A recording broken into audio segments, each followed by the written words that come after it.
Good morning, students. Today we have to read about Gondwana land. Students, this is third video of second lesson of Geo. I hope आपको पहली दोनों video समझ आ गई होगी. Now we will continue our lesson.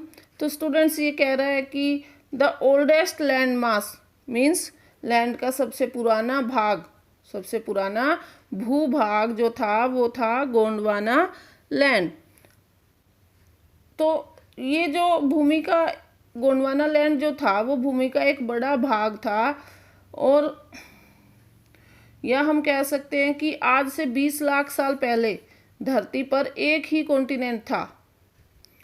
अब ये पूरे world का जितना भी लैंड पार्ट है जिसमें आज के सभी कॉन्टिनेंट आते हैं, यानी कि एक ही कॉन्टिनेंट हुआ करता था जिसका नाम था पैंजिया, और फिर ये पैंजिया टूटकर दो हिस्सों में बटा जिसका नाम था अंगारा लैंड और गोंडवाना लैंड, जिसमें गोंडवाना लैंड साउदर्न पार्ट में था और अंगारा लैंड नॉर्दर्न पार्ट में था. तो मैं यहाँ दिखाती हूँ, ये देखो, ये इसने यहाँ बुक में दिया भी है. ये मैं बताती भी हूँ कि एक ही लैंड पार्ट था हमारी अर्थ पर.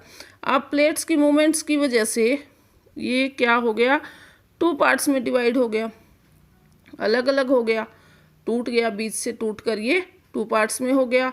अब जो साउदर्न पार्ट्स था, मतलब नीचे वाला जो पार्ट है वो कौन सा पार्ट बन गया, वो गोंडवाना लैंड बन गया. और जो नॉर्दर्न पार्ट जो था वो अंगारा लैंड, ये वाला वो अंगारा लैंड बन गया. और इनके बीच में जो आया वो बीच में एक सी आ गया, कि बीच में पानी आ गया अब इनके, तो इसको टेथिस सी कहेंगे. ये देखो, ये यहाँ लिखा भी हुआ है, ये टेथिस सी. आई होप आपको ये समझ आ गया होगा. हम आगे चलते हैं लेसन पर.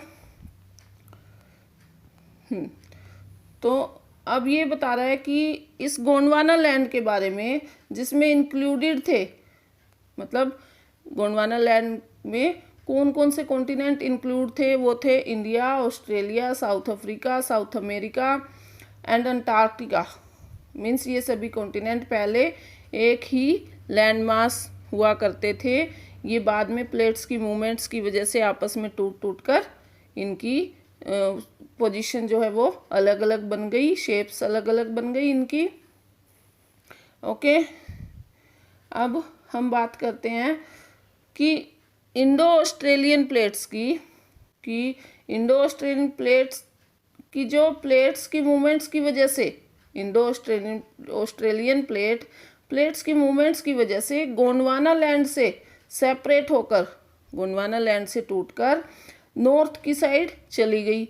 अब नॉर्थ की साइड ये यूरेशियन प्लेट से टकराई. अब इन दोनों प्लेट्स के टकराने की वजह से सेडिमेंट्री रॉक्स ऊपर उठकर हिमालय का रूप ले लिया, और इसी से ही वेस्टर्न एशिया का माउंटेन सिस्टम बना. अब आगे बात करते हैं. टेथिस सी जो था उसके ऊपर उठने से, यानी कि जब Indo Australian plates Eurasian plate से टकराई तो एक पार्ट प्लेट्स का ऊपर उठ गया और दूसरा पार्ट नीचे धंस गया. अब जो पार्ट ऊपर उठा वो हिमालय बन गया, और जो नीचे धंसा वो पेनिसुलर प्लेटू बन गया. अब जिसकी वजह से एक लार्ज बेसिन का निर्माण हुआ जिसमें हिमालय से एलुवियल सॉइल आकर जमा होती रही, और इस डिपोजिशन की वजह से, एलुवियल सॉइल के इस डिपोजिशन की वजह से नॉर्दर्न प्लेन्स का फॉर्मेशन हुआ. आई थिंक स्टूडेंट्स ये समझ आ गया होगा. नेक्स्ट हम मिलते हैं अगली वीडियो में.